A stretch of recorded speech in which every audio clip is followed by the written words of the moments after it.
Hello guys, so if you're watching this video, you are most likely a freshman going to Mira Loma High School this upcoming year in the class of 2030, and there are some things I need to tell you as an upperclassman. The three general things is, the first one is do not procrastinate. Procrastination, whilst it may not be an issue freshman year, it will eat you up once you get later on freshman year and more into sophomore year. There's also the fact that this is more of a recommendation, but clubs, please try to explore and join clubs. It will be good for you in the long run. Also, these are good for your college applications, especially those that want to push themselves and go to UCs or maybe much better universities. The third one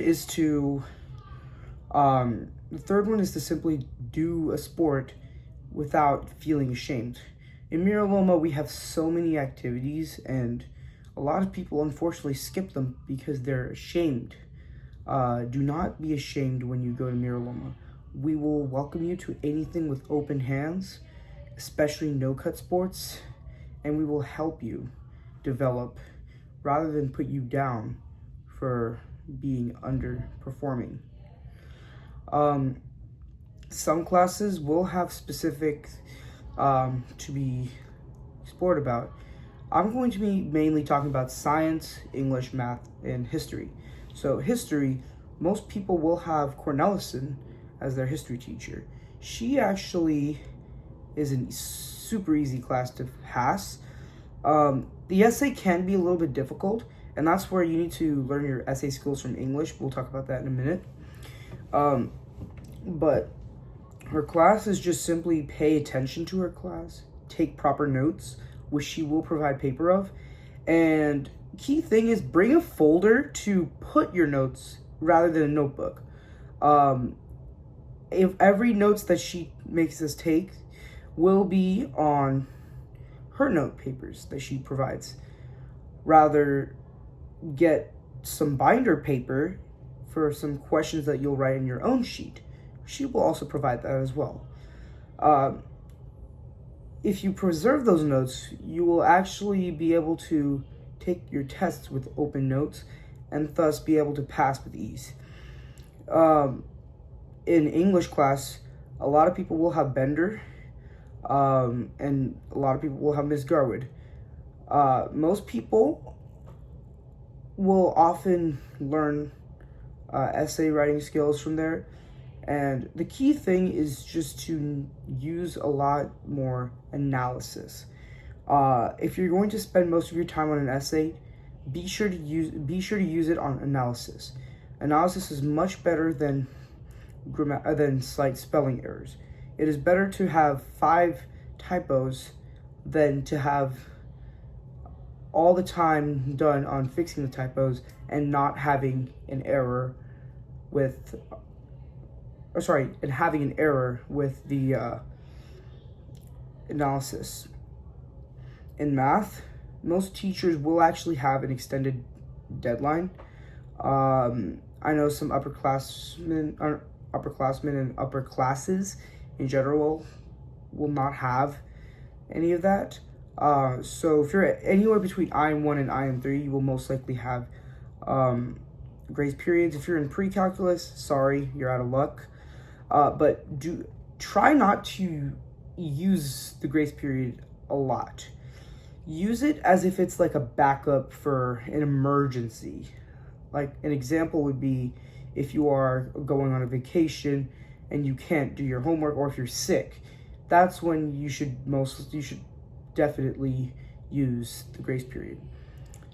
Now, if you have a teacher like my teacher who actually makes the due date at the end of a week on Friday, that would be a better time to use a grace period, but her grace period is a lot different. My math teacher's grace period is 2 weeks, but not every math teacher will be that nice. The key thing in Mira Loma is science. Here in Mira Loma, we offer freshmen the option to take chemistry if they're in a high enough math level. And Mr. Hill is actually a very good chemistry teacher. However, something really crucial that you should know is that you cannot have any tiny margins of error. If you are not sure whether to use a answer that's shorter but more likely to get wrong, or longer but more likely to get right, use the longer answer. Unless you know that longer answer is going to make you run out of time, use his safer answer, because Mr. Hill will be super specific. Now, obviously, it can vary, especially with the dimensional analysis and the mole unit, where significant figures plays a role in a way. And that's where you just go based on the sig fig count. And you got to be specific to that. You cannot make an error on that, or else you will miss problems. This also goes for biology, but not as much because it's not as math related. But if you make an error at the beginning of a problem, better to check that than the end, because the beginning of the problem basically means that if you get that wrong, you're getting the whole problem wrong. Biology, you do use a lot of memorization. The same goes for chemistry, but chemistry is more memorization of the elements. And so if you know your elements, you are fine. Biology is more memorization of the cell. You also got to memorize some organs, some phrases, definitions, and those are usually easy.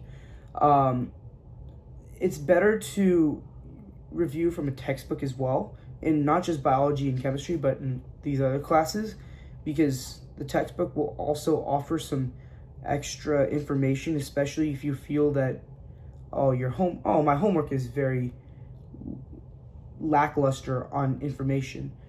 You just use the textbook, go find some more information, and boom, you're there.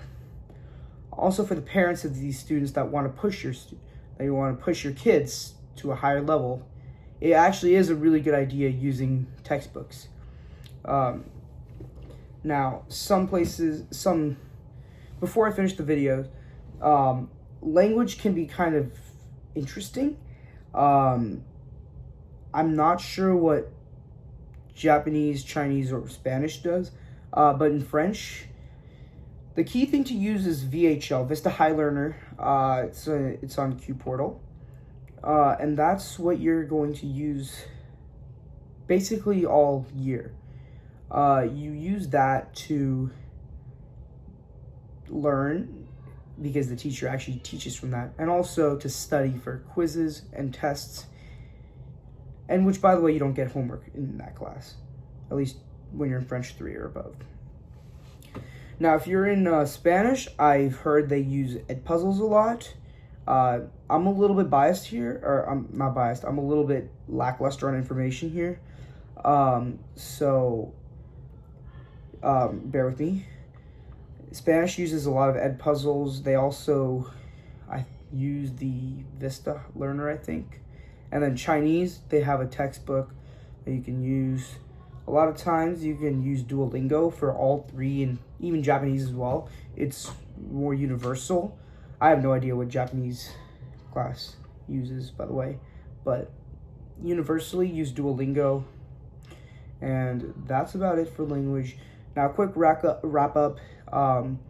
So basically what I've talked about, to recap, is what you need for each class and in general. In general, you cannot have procrastination. Recommended to you go in clubs, and don't feel ashamed. We will welcome you to clubs with open hands. Some classes will have deadlines that are more lenient than others. They will accept or not accept late work. If they do, be sure to turn in the late work. It's better to turn it in late than to never. And some classes will also have more stricter margin of errors, and just be prepared for that. That is all for now. Good luck to all the upcoming freshmen that go there. And if you're an upperclassman watching this, this is also kind of what you are going to need for when you get there as well. And I hope you guys have a good day. Yeah.